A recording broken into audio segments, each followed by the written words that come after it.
Hey everyone! Have you ever tried to play one of these instrument plugins that use some part of the keyboard for the expressions instead of for playing the notes with Scalar 2 or some similar composition tool, but then run into the problem where the chords that are being played by the MIDI plugin trigger some of the expressions instead of staying within the range of the keys? That's the case here.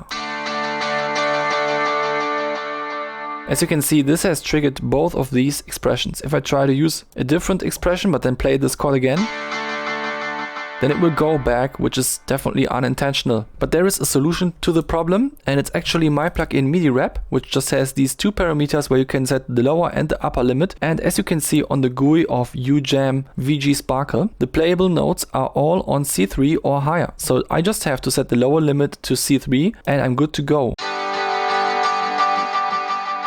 Now I can come up with any chord progression I want.